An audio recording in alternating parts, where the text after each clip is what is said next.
Good morning, dear students. Today we will study idioms. What are idioms? The definition of idioms is that idioms have an intended meaning which suits to a situation or context. idioms का हम शाब्दिक अर्थ नहीं निकालते हैं, उसका एक intended meaning होता है, एक पर्टिकुलर मीनिंग होता है जो हम उस फ्रेज ऑफ वर्ड्स को डिनोट करते हैं और वो किसी सिचुएशन या कॉन्टेक्स्ट में यूज़ किए जाते हैं हमारी लैंग्वेज को और इम्प्रूव करने के लिए हम इडियम्स को यूज़ करते हैं, हमारी लैंग्वेज को और फ्लावरी और डेकोरेटेड बनाने के लिए हम इडियम्स को यूज़ करते हैं.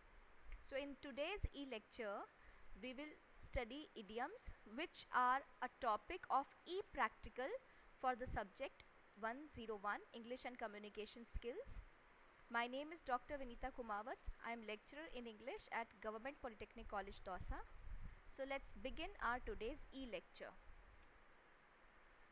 Here is a list of idioms and phrases which I have selected for discussion in today's e-lecture.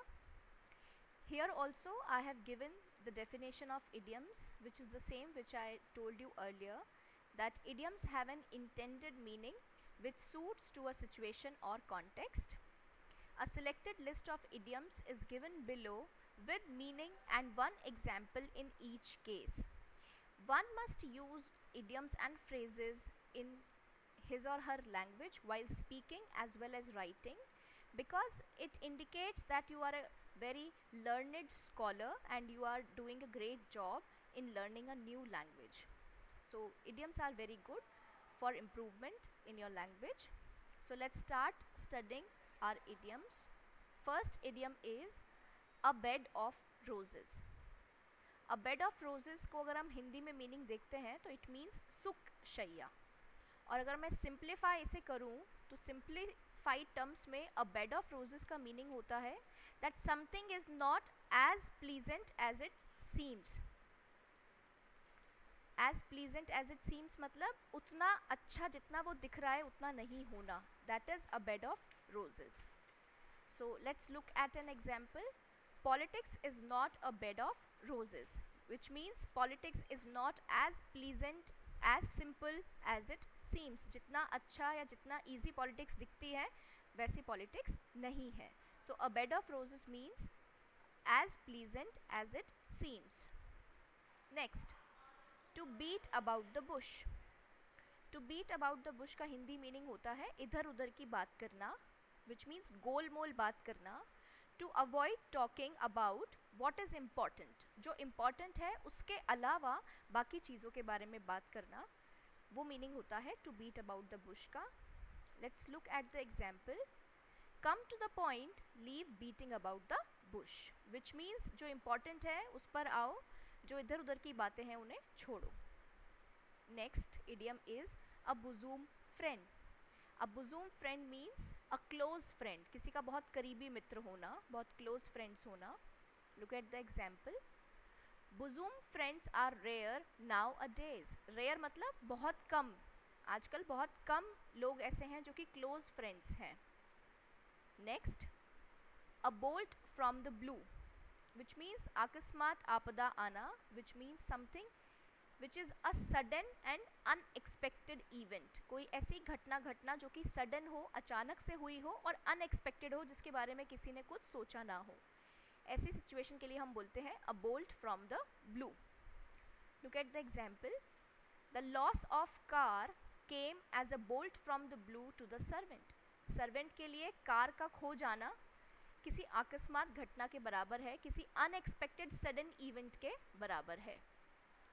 Next idiom is at loggerheads, which means शत्रुता की स्थिति होना, दुश्मनी की स्थिति होना, और to be in a violent dispute और डिसअग्रीमेंट, किसी वायलेंट डिसअग्रीमेंट में इन्वॉल्व होना, डिस्प्यूट में इन्वॉल्व होना. For example, they are at loggerheads on the issue of land. Land के इशू पर वो लोग एक दूसरे से बहुत वायलेंटली डिसअग्रीमेंट पर है, डिस्प्यूट पर है. Next idiom is at the 11th hour, which means at the last moment, अंतिम पलों में, एकदम आखिरी में. For example, she reached the cinema hall at the 11th hour, बिल्कुल लास्ट में वो सिनेमा हॉल पहुंची. To be in bad books of, नज़रों से गिरा हुआ होना या किसी का रॉन्ग इम्प्रेशन होना. बैड बुक्स मतलब किसी के बैड बुक्स में होना, मतलब उस व्यक्ति का सामने वाले पर एक रॉन्ग इम्प्रेशन है. For example, a drunkard is in bad books of the people, एक शराबी व्यक्ति लोगों की बैड बुक्स में होता है, उसका एक रॉन्ग इम्प्रेशन लोगों की नज़र में होता है. Next, to be born with a silver spoon in mouth, भाग्यशाली होना. To be fortunate and prosperous, fortunate यानी भाग्यशाली होना और प्रॉस्पेरस मतलब बहुत अच्छी स्थिति में होना.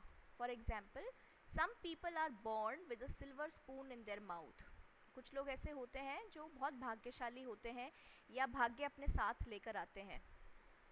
Next, birds of the same feather, birds of the same feather means एक जैसी प्रवृत्ति के लोग होना, समान प्रवृत्ति के लोग होना. People who have similar characters और इंटरेस्ट, उन्हें हम कहते हैं birds of the same feather. Look at the example, all the workers of the factory are birds of the same feather, समान प्रवृत्ति के लोग हैं, फैक्ट्री के जो भी वर्कर्स हैं वो सब एक जैसे हैं. Next idiom, between Scylla and Charybdis, which means दो डिफ़िकल्ट सिचुएशंस में होना. To be in two difficult situations, दो कठिन परिस्थितियों में होना. For example, I was between Scylla and Charybdis to reveal truth और नॉट, सच बोलूँ या ना बोलूँ, ये मेरे लिए दो कठिन परिस्थितियाँ थी. Next, to blow one's own trumpet, अपने मुंह मियाँ मिट्ठू बनना, which means to talk boastfully about one's achievements, अपनी उपलब्धियों के बारे में खुद ही शेखी बखानना, उसे हम कहते हैं to blow one's own trumpet. For example, she always blows her own trumpet, which means वो खुद के बारे में खुद ही बखान करती रहती है. Next, bone of contention, bone of contention मतलब झगड़े की मूल या झगड़े की जड़ होना. अ सब्जेक्ट और issue over which there is discontinuing disagreement, ऐसा डिसअग्रीमेंट होना जो कि डिसकंटिन्यू नहीं हो रहा है, चलता चला आ रहा है. So for example, the old haveli is the bone of contention for them, वो जो पुरानी हवेली है वो उनके बीच झगड़े की जड़ बनी हुई है.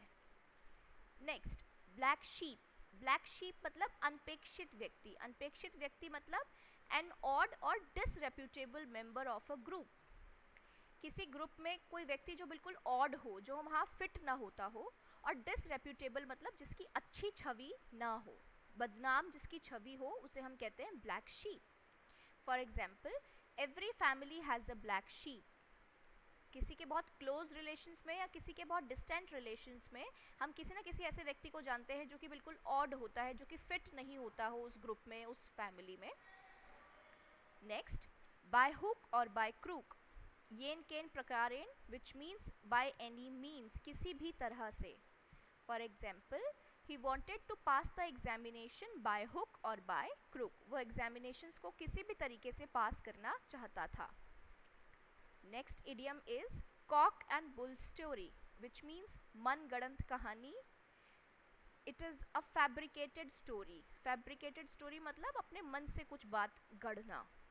For example, a drunken person has nothing but cock and bull story, एक शराब पिए हुए व्यक्ति के पास में एक मनगढ़ंत कहानी के सिवा और कुछ नहीं होता.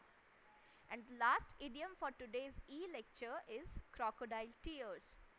क्रोकोडाइल टीयर मीन्स झूठे आंसू बहाना, फॉल्स टीयर्स दिखाना. For example, on the death of the old man the adopted son shed crocodile tears, बुजुर्ग व्यक्ति के डेथ पर जो अडॉप्टेड सन था उसने झूठे आंसू बहाए, क्रोकोडाइल टीयर्स बहाए.